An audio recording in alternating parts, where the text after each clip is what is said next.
Tu sais combien je t'aime. Je chéris cet honneur bien plus que le jour même. Comme de mon hymen, il n'est sorti que toi, et que je te vois prendre un périlleux emploi, où l'ardeur pour la gloire a tout osé convie, et force à tout moment de négliger la vie, avant qu'aucun malheur te puisse être avenu, pour te faire marcher un peu plus retenu, je veux te marier. Oh, ma chère Lucrèce! Je t'ai voulu choisir moi-même une maîtresse. Honnête, belle, riche. Ah! Pour la bien choisir, mon père, donnez-vous un peu plus de loisirs. Je la connais assez. Clarisse est belle et sage, autant que dans Paris il en soit de son âge.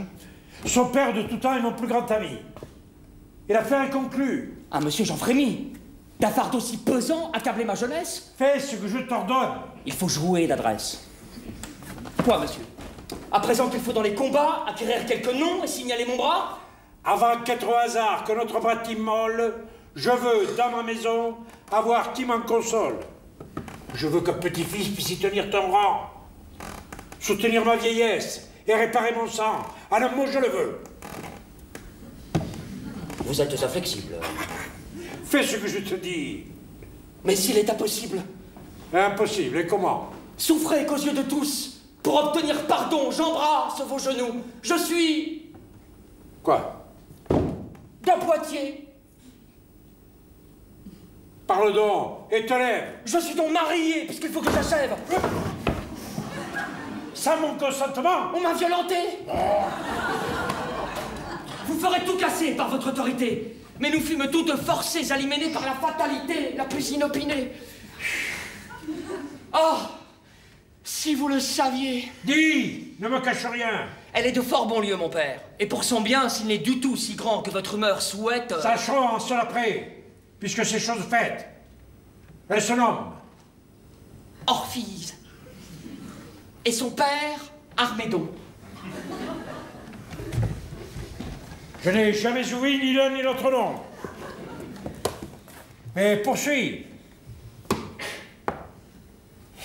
Je la vis presque à mon arrivée.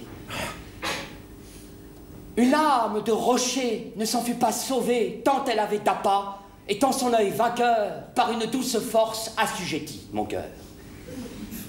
Je cherchais donc chez elle à faire reconnaissance et les soins obligeants de ma persévérance surent plaire de sorte à cet objet charmant que j'en fus en 6 mois autant aimé qu'amant.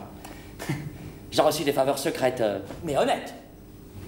Et j'étendis si loin mes petites conquêtes qu'en son quartier, souvent, je me coulais sans bruit pour causer avec elle une part de la nuit.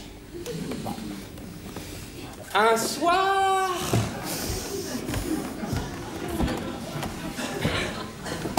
que je venais de monter dans sa chambre, ce fut, s'il m'en souvient, le 2 de septembre. Oui, ce fut ce jour-là que je vous attrapai. Ce soir même, son père, en ville, avait soupé. Il monte à son retour. Toc, toc, toc, il frappe à la porte. Elle, transie, pâlit, rougit, me cache en sa ruelle, ouvre enfin, et d'abord... Quelle eût d'esprit et d'art! Elle se jette au cou de ce pauvre vieillard, dérobe en l'embrassant son désordre à sa vue. Il se sied. Il lui dit qu'il veut l'avoir pourvue, lui propose un parti qu'on lui venait d'offrir. Jugez combien mon cœur avait l'air à souffrir. Par sa réponse adroite, elle sut si bien faire que sans m'inquiéter, elle plut à son père. Ce discours ennuyeux enfin se termina, le bonhomme partait, quand ma montre sonna. Et lui, se retournant vers sa fille, étonné, « Depuis quand cette montre? Et qui vous l'a donnée? Un caste, mon cousin, me l'a bien envoyé. » dit-elle. Et veut ici la faire nettoyer, n'ayant point d'horlogier au lieu de sa demeure. Elle a déjà sonné 2 fois en un quart d'heure. Donnez-la moi, dit-il, j'en prendrai mieux le soin. Alors, pour me la prendre, elle vient en mon coin. Je la lui donne en main. Mais voyez ma disgrâce, avec mon pistolet, le cordon s'embarrasse, fait marcher le déclin, le feu prend, le coup part. Jugez de notre trouble à ce triste hasard. Elle tombe par terre, et moi, je la crus morte. Le père, épouvanté, gagne aussitôt la porte. Il appelle au secours, il crie à l'assassin, son fils. Et 2 valets me coupent le chemin, Furieux de ma perte et combattant de rage, au milieu de tous trois, je me faisais passage. Quand un autre malheur, de nouveau me perdit. Mon épée, en ma main, en 3 morceaux, rompie. Désarmé, je recule. Et rentre. Alors, Orphise, de sa frayeur première, aucunement remise, sait prendre un temps si juste en son reste d'effroi qu'elle pousse la porte et s'enferme avec moi. Soudain, nous entassons pour les forces nouvelles. Bancs, tables, coffres, lits et jusqu'aux escabelles. Nous nous barricadons.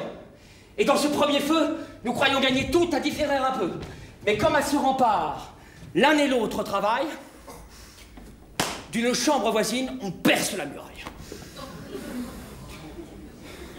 Alors me voyant pris, il fallut composer. C'est-à-dire en français qu'il fallut l'épouser. Les siens m'avaient trouvé de nuit, seul avec elle. Ils étaient les plus forts, elle me semblait belle. Le scandale était grand, son honneur se perdait. À ne le faire pas, ma tête en répondait. Donc, pour sauver ma vie ainsi que son honneur, et me mettre avec elle au comble du bonheur, je changeai d'un seul mot la tempête en bonasse, et fis ce que tout autre aurait fait en ma place.